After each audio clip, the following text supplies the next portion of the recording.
A very pleasant morning to you all. I, Dr. Seema Rohmetra, Senior Assistant Professor from Law School, University of Jammu, am here to present before you a topic or a presentation, which is very, very dear to my heart. I'm going to speak on relevance of Gandhian philosophy of nonviolence in the contemporary era. And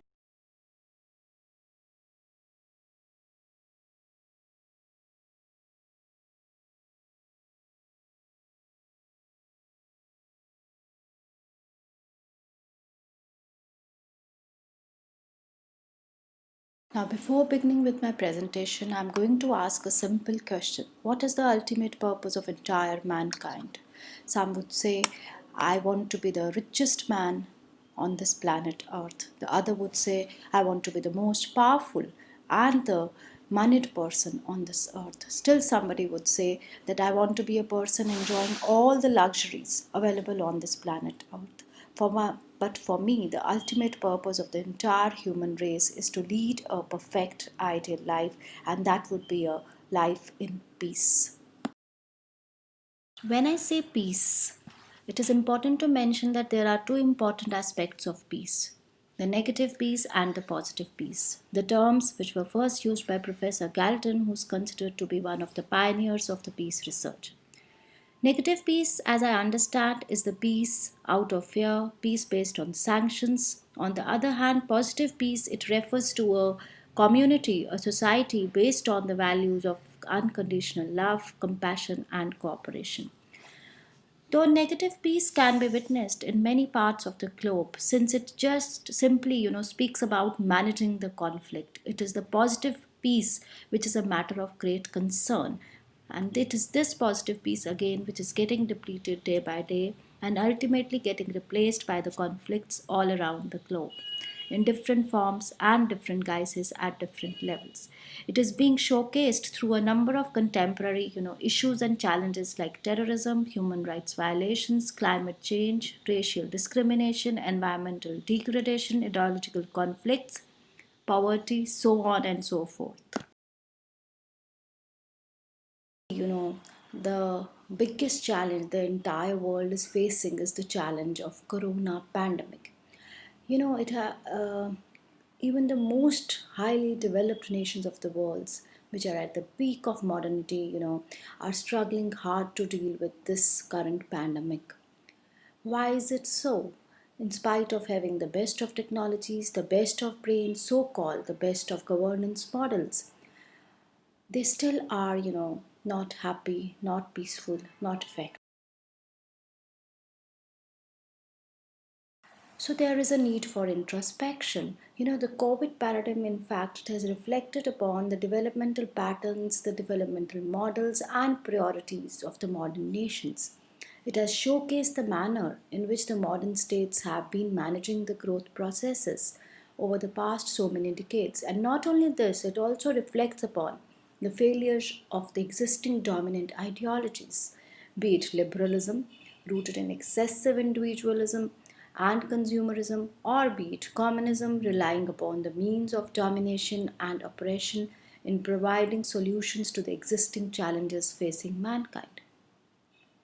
In short, the present pandemic indeed has also exposed the multiple vulnerabilities of the so called best governing models and their institutions.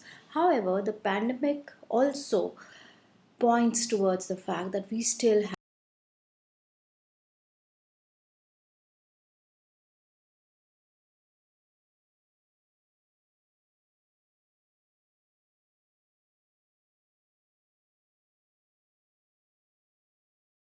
to fix our priorities, a choice either to continue with the present consumerist cultures or to work together in bringing a complete paradigm shift in our approach towards life. And it is in this backdrop that Gandhian ideology and his model of governance, rooted in his philosophy of nonviolence, assumes relevance much more than ever. We are today, in fact, left with no choice than to wear the Gandhian lens in not only analyzing the current challenges but also looking at the Gandhian philosophy of nonviolence as the only way towards sustainable global peace. The presentation is therefore divided into three sections: Gandhian understanding of individual, Gandhian critique of modern societies, and Gandhian philosophy of nonviolence as the only way forward towards sustainable positive peace. Gandhi clearly rejected the Hobbesian notion of man in the state of nature are brutish, nasty, and short. On the contrary, he had a deep conviction that the natural state of human beings is always to cooperate and live in peace. So, human nature for Gandhi is always spiritual in nature, and he felt that every individual has a divine spark in him, and there is a universal soul that belongs to us all, and it is because of this sense of belongingness to divinity that gives a reason to live together and build the forces of cohesion amongst us all. Now comes Gandhian critique of contemporary societies. It was in 1908 when he wrote his Hind Swaraj, wherein he talked about the disordered modernized societies. And the modern societies, according to him, they face a kind of disorder which gets reflected in the developmental models being pursued at different levels. And these developmental models for him could never be sustainable. Why? Because of their focus on just one aspect of it, that is economic growth, ignoring all other aspects, socio-environmental and moral as well. Unlike Marx and many others who locates the whole problem in the modern capitalism, Gandhi locates it in the immoral nature of society. And rather than locating the disorder in the institutional arrangements, Mahatma Gandhi locates it in the spiritual soul, which rather than being represented in its higher form has degenerated into the lower self. Because the society becomes a collection of such egoistic and self-centered individuals, it is because of this that a crisis is generated. The human beings are getting degenerated into their lower selves, that is the physical selves, whereby their consciousness is reduced to the level of the body. And this reduction has the consequence of unending self-indulgence of man in continual hankering after instantaneous gratification of material and physical wants. Materialism has therefore come to define the contemporary societies. Gandhi even equated these modern societies to a marketplace with scarcity of resources in the market that forces everybody to participate in that mad race. And because of this participation, there has been a generation of a process called life corroding competition. About materialism's impact on the consumerist man, he says, we notice that mind is a restless bird, and the more it gets and more it wants. Similarly, he talks about its impact on the society, saying that the materialistic individual is never at peace within himself and with his fellow beings, and therefore we find a growth of negative tendencies in all the societies, ranging from the most developed to the least developed ones, taking the forms like exploitation, domination, inequality, and oppression, and thus the societies begin to operate on the principles of maxims of might is right and survival of the fittest. For Gandhi, analyzed the economies of modern societies to be driven by a consumerist approach, which he calls as greed economics. Because he always felt that as long as the basic needs of men are concerned, they can be managed, but the unending demands for the luxurious goods, status related aspirations, they always take a dangerous turn. And it is this greed economies that alienates man not only from his true spiritual nature, but also from his fellow beings, thus contributing towards violent situations. Now, what are the basic assumptions of Gandhian philosophy of non-violence? The first and foremost is the interdependence and interconnectedness. Vasudeva Kutumbakam, meaning the entire world is one family, is the basis of Gandhian philosophy of non-violence, which says that what relates to me relates to all. Mahatma Gandhi always believed that the entire cosmos is interconnected and interdependent in nature. In fact, Gandhi believed that every human action is self-regarding and other-regarding. According to him, furthermore, since human beings were necessarily interdependent, every human action was both self and other-regarding. It affected others and shaped the agent's own character and the way of life, and necessarily influenced his relations with others and with himself. Human beings could not degrade or brutalize others without also degrading and brutalizing themselves, or inflict psychic or moral damage on others without inflicting it on themselves as well. Important assumption was the unconditional love. That is, agape, which even Martin Luther King talked about. And it was due to this love that Gandhi perceived non-violence not only in the negative sense, but also focused on its positive aspect, wherein he referred to love for all that exists. It is agape love that defines Ahimsa in action. He says, it is no non-violence if we merely love those that love us. It is non-violence only when we love those who hate us. I know how difficult is it to follow the grand law of love, but are not all the great and good things difficult to do? Love of the hater is the most difficult of all, but by the grace of God, even this most difficult thing becomes easy to accomplish if we want to do it. Focuses upon the multidimensional nature of truth. He says that nonviolence is an important tool for the reconciliation, for the conflict resolution through peaceful methods. Why? Because it relies its faith and it believes in the notion of the multidimensional nature of truth, which says that truth is always multidimensional in nature. I am having the partial truth, my truth, you are having your own truth. Every conflicting party is having a partial truth. It's only by bringing the parties together, by sitting together, by entering into the dialogue processes that we are able to reach at the whole truth. Gandhian, in fact, methodology to find the absolute truth was Hegelian in nature, that is, drawing the partial truths of conflicting parties and reaching at the ultimate truth. And truth was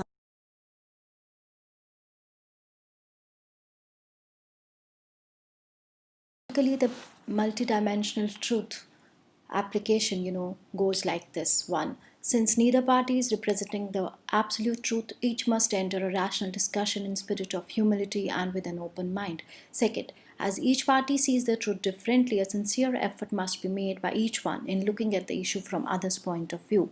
Thirdly, we might ultimately disagree with him, but at least an element of sincerity has to be there. And hopefully, what they seek through the conflict is a deeper realization of the truth and a new level of understanding by both the parties. About application of non-violence at the community or the national level. Non-violence, can be ascribed to the notion that non-violence or ahimsa focuses upon ethics to become the foundation of all the growth processes. Ethics having a place of politics would mean no concentration of political power and democracy reaching the peripheral sections of society, which means that Gandhi was never against the politics for the simple reason that he always believed that it is only through politics that the values like truth ahimsa can be actualized. What he therefore rejected was politics based upon self-interest, and he was always in favor of taking politics not as a profession but as a vocation, because for as a vocation it would mean bringing about the welfare of all. Ethics in economy would mean for Gandhi a balanced, sustainable growth and not just unilinear growth rooted in consumerism.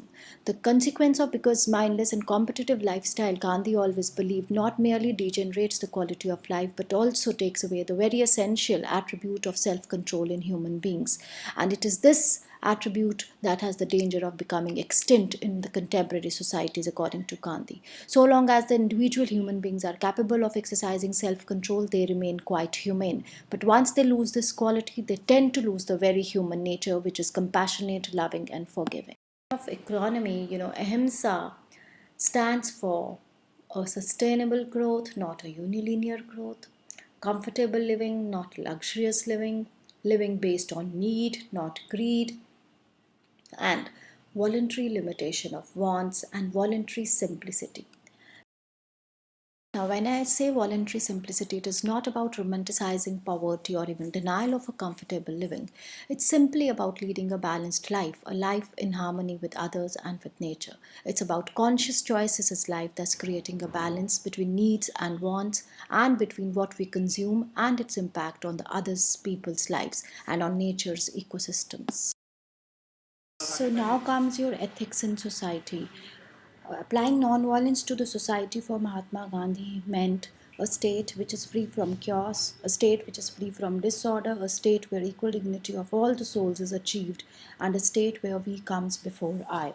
So he regarded, in fact, non-violence as not only a personal virtue but also as a social virtue. In one of his sayings, he said, I hold that nonviolence is not merely a personal virtue, it's also a social virtue to be cultivated like all other virtues. And what I ask for is an extension of it on a larger national and international level. Thus, he put forward his concept of the oceanic circles. To conclude, Gandhi always strived for a non-violent social order which was not pyramidical in nature but was in the form of the oceanic circles, where individual was always the basic unit, and these circles were ever widening and never ascending in nature. He conceived, therefore, of a world order based upon peaceful coexistence. He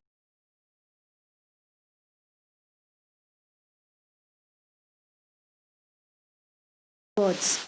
Putting forward the concept of oceanic circle, he says, a life will not be a pyramid with the apex sustained by the bottom, but it will be an oceanic circle whose center will be the individual, always ready to perish for the village, the later ready to perish for the circle of villages, till the last the whole becomes one life composed of individuals, never aggressive in their arrogance but ever humble, sharing the majesty of oceanic circles of which they are integral units. Therefore, the outermost circumference will not wield power to crush the inner circle, but instead give strength to all within and derive its own power from the center. Therefore, non-violence for Mahatma Gandhi, it meant harmony and peace. Harmony, which meant three things: harmony within oneself, which means evolving spiritually, not just physically and materially; harmony with the fellow beings, which means living on the principles of love, respect, cooperation, and not confrontation, which means strengthening each other rather than exploiting each other; and lastly, harmony with nature. That means not exploiting nature for the selfish use, but respecting nature based on our basic needs and not the greed. So, Gandhi, in one of his quotes, says, in fact, while there is enough on earth for every man's need, there is not enough for everyone's greed. And it's a one line ethic to the modern environmentalism. The challenge, therefore, today lies in working out as to how the modern societies, the economies, can be positioned to alter the structures of the economy, society, and politics, thus transforming them from a pyramid to what Gandhi visualized as the oceanic circles, and for which he's even provided a talisman, which goes like this.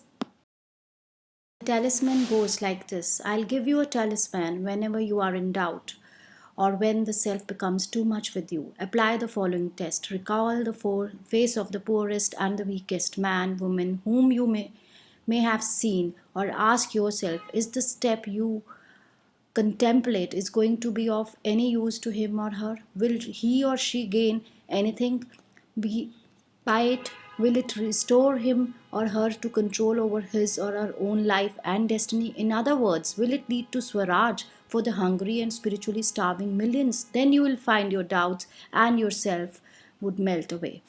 So, this talisman is simply yet very potent in its application, which contains in it the entire mantra of sustainable governance.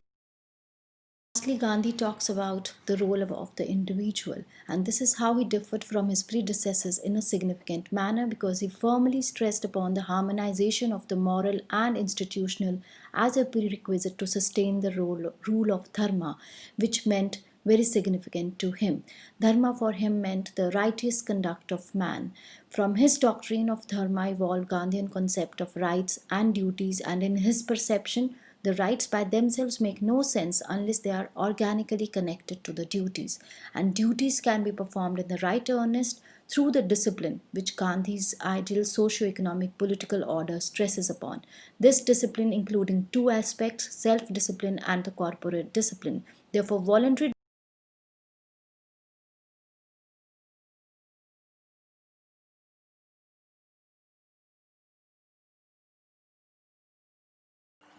Therefore, voluntary discipline for Mahatma Gandhi forms the basis of ideal democratic systems, and it is this discipline and self-regulation which alone can lead to a non-violent world order based upon the values of love, compassion, and cooperation.